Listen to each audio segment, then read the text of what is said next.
Amazing Ghouls film review. I'm your host, Sarah Stephenson, and this is my co-host, Mike Stephenson. Hi, everybody. And tonight, Mike, what were we reviewing? Well, I'm glad you asked.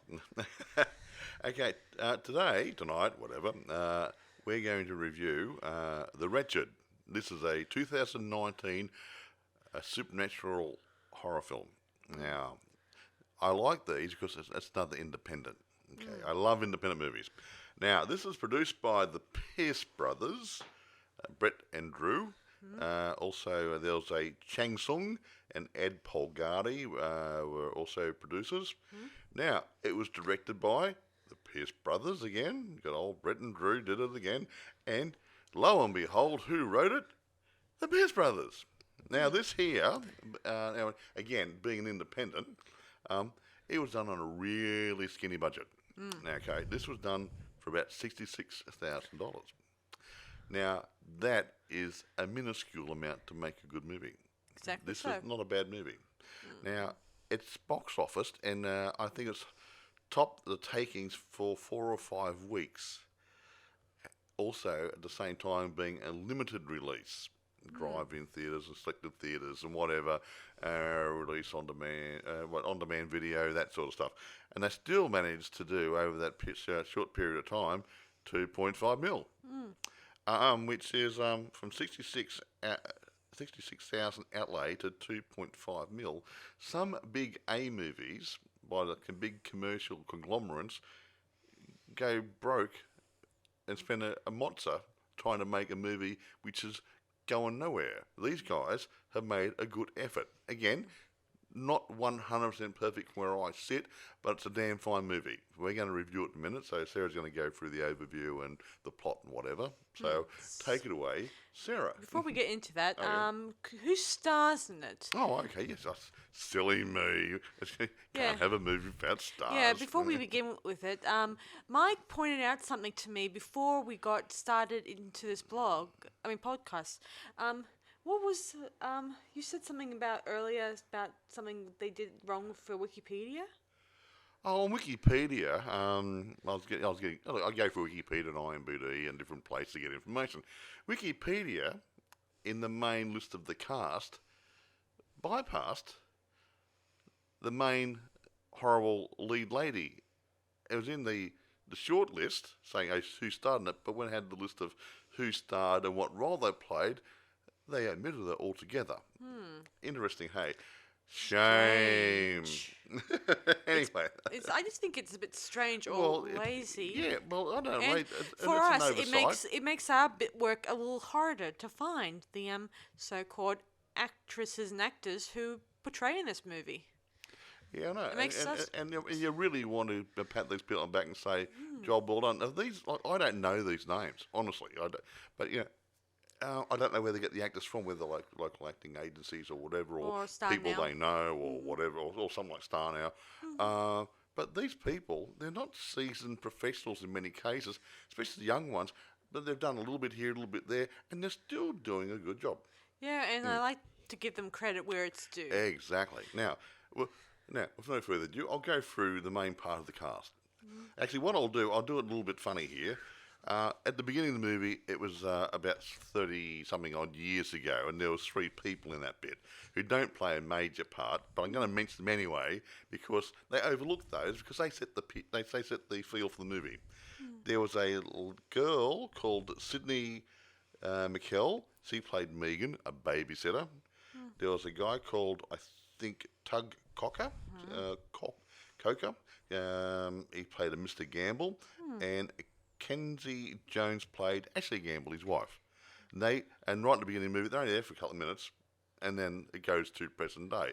But they forget these people who set the scene for the rest of the movie. Yeah, and they've kind of said, when they cut to the present, they failed to mention that this is the present. No, they did not. They didn't. They said 35 years ago. And then they show the guy being drowned, and it says 5 days ago. So it was a bit of a loose link, but it could have been a bit tidier. But that's fine. Yeah. Anyway, I picked up on it. Yeah, I'm not going to bully this. I'll do the cast for the main part of the movie. Now, John Paul Howard played Ben.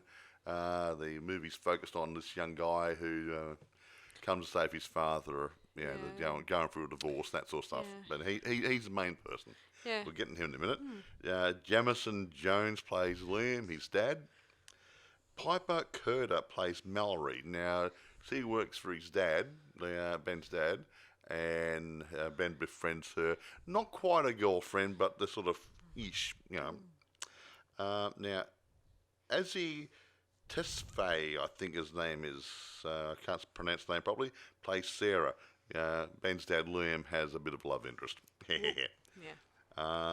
Little young guy, Blaine Crockerell, plays Dylan, little boy next door who becomes part of the plot. Zara Marla plays Abby, the lady next door who's strange. So that's the one Ben's looking at all the time, going, not because he's a predator, because he's acting strange. Think of it as Rear Window, just so you know. Yeah. If you watched Hitchcock movies. That sort of stuff. Now, Kevin Bigley plays Abby's husband, Ty, and the wretch, the witch, whatever you want to call her, is Madeline Stuenkel. I think it's the right pronunciation. Stuenkel. Stuenkel. She plays the wretch, and she has done acting and other things, but she studied movement type acting as well. Ooh, cool. So she really moves and gets that sinister bit coming out of the creature, even though the creature is not seen a lot when she's there on screen. Yeah. She's creepy. It's not just the makeup. It's not just the prosthetics. She is creepy. Yeah. I think that's the main ones. A little girl called Jayla Washington plays Lily, which is Mallory's little sister, and Judah Abner Paul plays Nathan, Ben's little brother, who he doesn't know he has because the witch has cast some sort of spell over him. And everyone else. And everybody else, which will be explained in the plot and as Sarah goes through it. I can't think of anything else I want to say before you start having a chat about it. Yeah, sure. You want to go with it now? Yeah, so Cool. It begins with, well, it starts with the people we mentioned just earlier on. 35 years ago stuff. Yeah, and then we flash forward to the present or something. I'm not sure. Did you say what happened in the past? Yeah, a babysitter arrives at her client's house, and she gets a phone call from her mum saying that she's definitely babysitting. She's not seeing her boyfriend. Yammer. Again, this scene sort of takes place probably around the 80s because she's wearing some 80s get-up. Well, it's 35 years ago, so close enough. Yes, or roughly. So anyway, she hears a weird noise. She goes down to the basement. She thinks the kid is down there, but we find out it's something that she's not supposed to see. Well, I think it's the mother who's been possessed by this wretched witch thingy, and she's eating the baby, the child, whatever. Poor kid. And we then next see the father, I think, who sees the babysitter there, and he slams the basement door on her and locks her in, where the wretch starts attacking her. Yeah, and then all we see is a cutaway to present time. That's it. Yeah, Yes. Yeah. Now, I think that was done there to say, hey, this happened 35 years ago, but this evil thing is still around today. So, a bit like in It with the Stephen King. It used to rear its ugly head every so often. Yeah, true. But anyway, in this case, unlike Stephen King's It one, this one is where almost instead of adults forgetting the kiddies or this is like completely forgetting them. Like they don't longer exist in this world. Yeah, the switch has some sort of power. It makes everyone forget that this person existed. Yeah, so like if the witch stole a child, it would take the memory of that child away from the people, so no one actually knew or knows that person actually existed. Yeah. Interesting. Yeah, and at this opening, when we flash forward to the present, we just see a boy on the bus heading to his dad's place. His dad and mum are separated, just so you know. And they're going for a divorce. This is Ben, of course. And from this day on, we are following him around, and we're seeing things from his perspective throughout this movie. Not totally, but yeah. Not totally, but pretty much. We're seeing this through his eyes, sort of. See. Well, his perspective, but yes. But he is in frame a lot. It's true. And 15 minutes in, he does suspect his neighbour of foul play and stuff. So he keeps looking at her. Yeah. Not in a stalking way, Yeah. but, he's weird. Yeah. What's going on here? Yeah. Yeah, I won't give into details, but it's nothing to write home about. But it's not doing anything really weird, but to him, she's acting strange. Yeah. Yeah. Yeah, anyway. Or maybe the TV's broken. Probably. She's not a bad looking lady. Yeah. Oh, yes, anyway.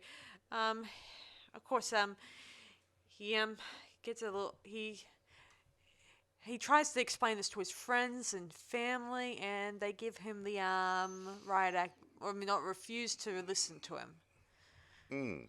So he's left on his own to figure out what's going on. He does. Little Sherlock Holmes he is, hey. Uh-huh. Yeah, he has no one to turn to. Not even his friends could help him. Well, He doesn't have any friends. he only has one other girl Mallory. who's works at the marina where he works. Yeah. Under Dad's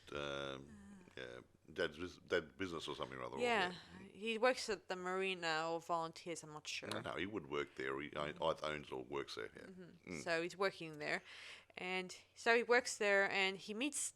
What's the name of the little boy again? Dylan. Yeah, he meets Dylan, and he tells him, keep an eye out for any weird, what's Things going on. hanging around, animals Yes, or something rather. Yeah. weird stuff going around. And of course, the kid is scared, and I almost wish we could have had more time with the scenes where reasons to believe that why he's scared. Yeah, it could have been a bit more development here and there, but that's okay. We're not going to backtrack. No, we're not going to badmouth it. No, it's pretty good. Yeah. Anyway, it pretty shows that she wants. Well, anyway, his mother turns out to be possessed by this creature of things. Yeah. Yeah. See, the creature came inside a dead casket of a deer. Yeah. I'll try. Early in the piece of movie, I gather the mother was driving down the road or something and hit a deer, so she brought the deer home. And hopes of cutting it open And maybe get some fresh meat. But the problem is this creature, the wretch, whatever, was actually inside the deer. So when she cut it open and then left it there to clean up the mess and do something else, this creature comes out. Now, we don't know what happened to the creature, but later on we find out that this creature gets inside, maybe kill the person, then takes over the body or something. Yeah. I'm not quite sure on that bit. Yeah, and then when she starts inhabiting the house, she kills her baby. Obviously, the creature kills it, and the father doesn't even notice that they have a baby. Yes. The nursery gets cleared out of all the baby stuff. Yeah, it's like no. And all of a sudden, instant, no baby. Yeah. And no one knows about the baby. Yeah, and weird. this is the interesting thing. Instead of just like calling the police, organize a search party thing, it's like the baby has been cut out of the script. Yeah, wacko. That's interesting, hey? So and eventually, his other son, of course, what's his name again? Dylan. Dylan is there still, and he's continues to do his own thing, but knows his mother's weird behavior. But very shortly, Dylan disappears. And then when Ben investigates, the man there says he doesn't have any kids. Yeah, he's totally forgotten the two children. He had the little baby and Dylan. And he acts all zombie-ish in the backyard. And he's mowing the lawn. Mowing the lawn. A bit like Fido almost, isn't he? Yeah. I don't need to explain that movie to you. It's a zombie movie, just so you know. So anyway, he acts all odd and it just, there's nothing to describe it. He's just weird. Yeah, and that's why Ben is starting to get suspicious. Things aren't right here. Yeah, Something is wrong. So he ends up going on the internet and investigates,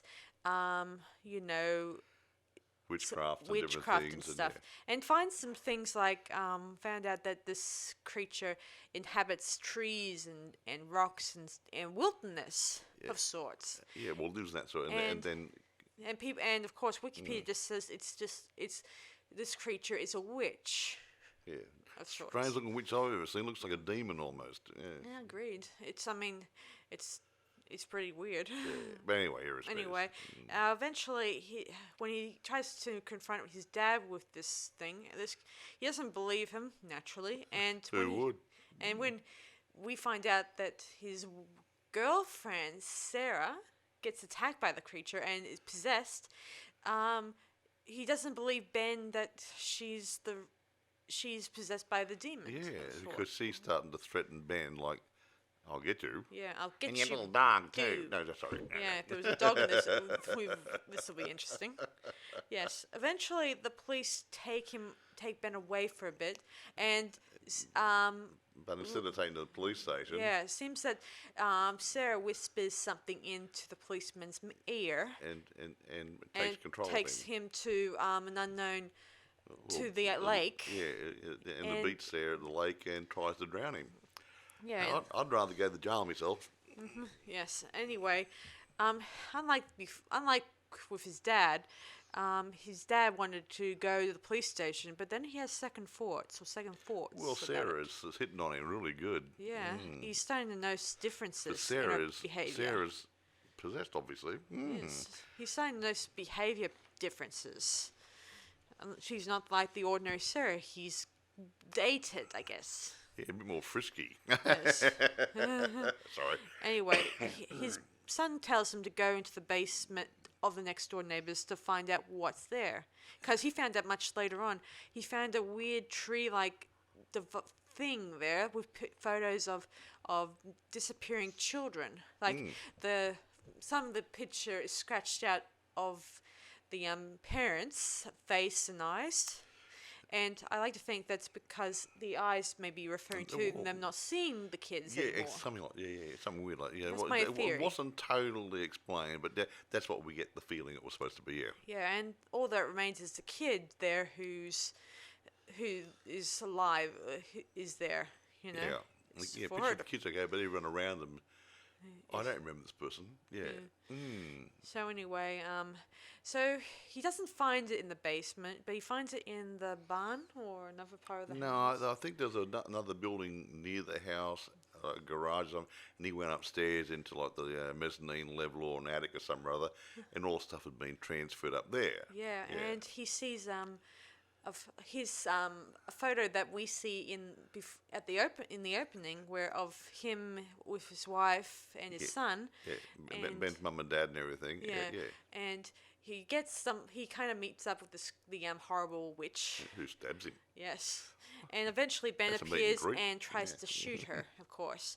And Ben stumbles, and there's a fire of sorts. What's And the place burns down a bit. Yes, and Ben and However, his dad get into the car, and then he suddenly has a final flashback. I've got of a brother. what's- See, Like, we think that because the fire burnt the photograph, the spell of the mind control got broken.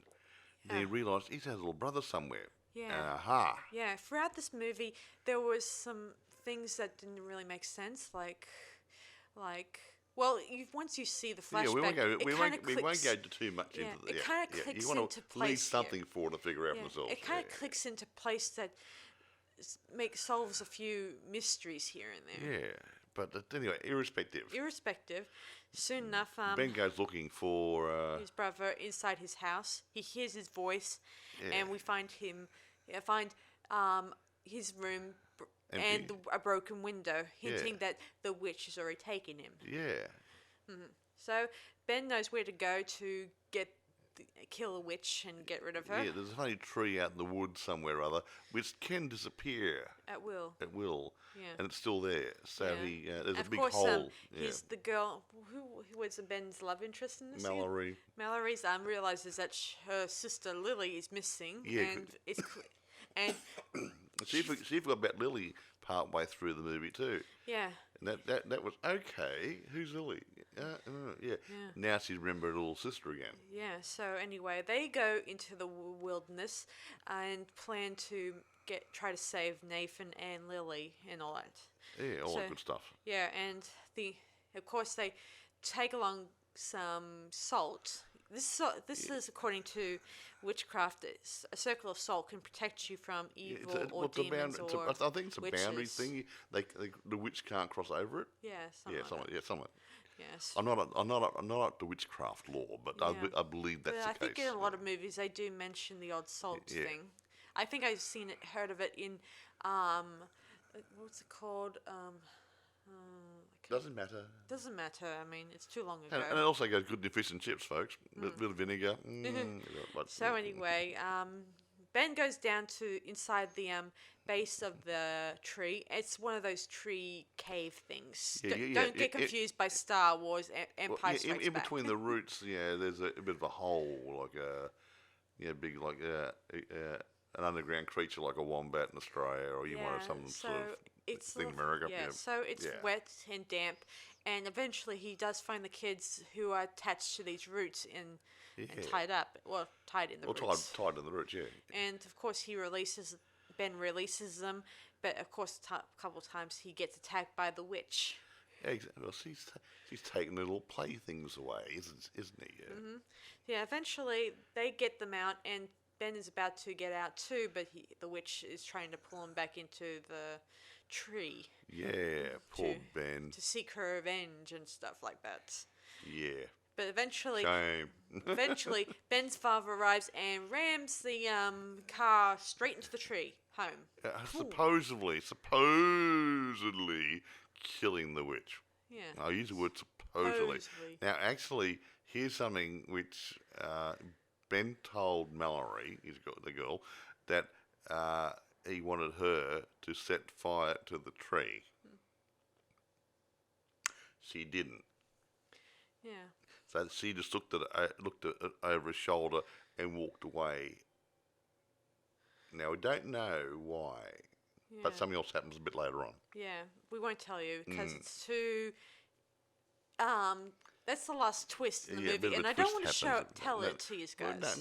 We might drop it in a bit later on, but we don't know. She didn't set fire to the tree. Anyway, everyone goes stumbling off through the woods. Dad and Ben and Mallory and the two children. Yeah.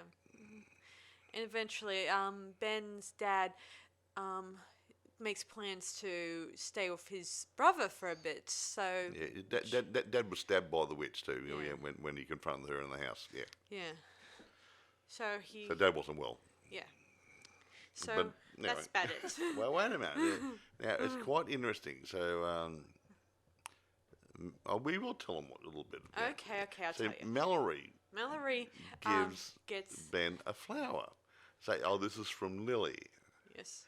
Now, there's something relevant here, which we're going to talk about in a minute.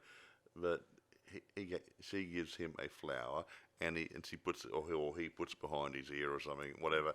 And everything's happy and smiley. Yeah. And Mallory waves goodbye and says, "Don't forget me." Yeah. Which could mean relevant. No, it's nice. And then Mallory gets into a little boat to take these kids out on the lake. Yeah, fishing. Or whatever, sailing or fishing or whatever. And then Ben has a look at the flower. It's a fake. It's a fake flower. And now, when this witch is around, all real flowers wilt and die. Like they drain of energy. Drain of energy. It just kills them. So he starts to tweak. Oh, wait a minute. It's a fake flower. And he begins to start Starts to think, okay, wait a minute. And then it cuts away to Mallory out in the middle of the lake with the kids in the boat with a 1,000-yard stare, just looking out like, okay, what's going on in her brain, guys? And we fade out. Yeah, good. Yeah, not a bad idea. Because everyone straight away think, Mallory has been infected or taken over by this witch creature. Yeah. Maybe. It looks like it. Maybe. But we don't know. Good room for a sequel. Hey guys, Pierce Brothers. Hey. Yes. Anyway, so let's figure out what's what things we found out about the film. I mean it's Which bits? Like we found out a lot of people out there have reviewed it and either liked it or disliked it. I'm not sure. I'm not going to say anything nasty because I promised them to be a troll. In this movie. We don't do troll stuff here. We'll say we might not like something, but we won't necessarily pick it apart totally, give it a. But I think it's a good movie. But anyway, irrespective, we did go on. When you go on the computer there on the internet and it's on the right hand side of your screen, you'll have a flash up there a bit, about the movie and reviews. We went and had a look at the reviews in this. There's quite a few. Half the people liked it, and half the people didn't like it. And I picked up from the people who didn't like it, I don't think they actually understood the movie, or they didn't watch it properly. And I mean, you have to pay attention to a movie. I wouldn't say it's complicated, but if you lose a thread of a story here and there, it doesn't make sense. And the ones who badmouthed it either didn't pay attention or didn't really like, or were expecting something like Friday the 13th type movie. It's not a big action horror. Yeah. It's more like a supernatural suspense thriller, isn't it? Would you say? I would say so, Mike. So it's limited action, where people, if you want action, go and watch something else. This is a good supernatural drama thriller type thing. Now, when I say that, I'm just saying because the people who gave bad reviews were expecting something different. Yeah. So be mindful of that. I think a lot of people mentioned that they loved the poster, and The poster was good. and they thought the poster and the trailer were probably a lot better than the movie itself. I'm not. Well, some people siding with. I'm not siding with them or anything. I'm just telling you what I heard. What we've read. The poster was better than the movie, or the trailer was better than the movie, that sort of stuff. But you got to understand, the trailer's supposed to get you to watch the movie. It's got to be good. So, but if you're not going to sit down and watch the movie, I'll go to the fridge and get a beer or a cup of coffee or something. I'm sorry, sit down and watch the movie. Yeah. Yeah, whatever. Whatever is right. Now, a few little production things or whatever. I like doing these. The Pierce brothers actually filmed around a place called Amina and Northport in Michigan. It's not far from where they live, Wow, near that is their clever. hometown. They had the composer who did the musical score was a childhood friend. Devon Burrows is his name, I believe. And he actually went and did walkthroughs, the area of the bush and everything, to help get in his mind what sort of music would actually be suitable for these scenes. Sounds So like he took it seriously. Yeah. sounds like a good man to work with. I wish I had him over here. Me too. Well, yeah. If he knows what I'm looking, get a good idea for my film. Yeah, but he got a good feeling for it. He said, this works good. Now, I don't know too much about the Pierce brothers, but they did an earlier movie, which I haven't seen yet, called Deadheads. That was done in 2011. I think that was a comedy horror. Yeah. Yet to see that. We might review it if it's any good. Don't know. Now, the release. This film was premiered at Fantasia International Film Festival in July 2019. It also screened at the Traverse City Film Festival. It was released in selected theatres, mainly drive-ins, in May 2020. So it's not that long ago. I see. As well as premium video on demand. I won't mention anything else about that part, but it's a limited exposure, and it still did well.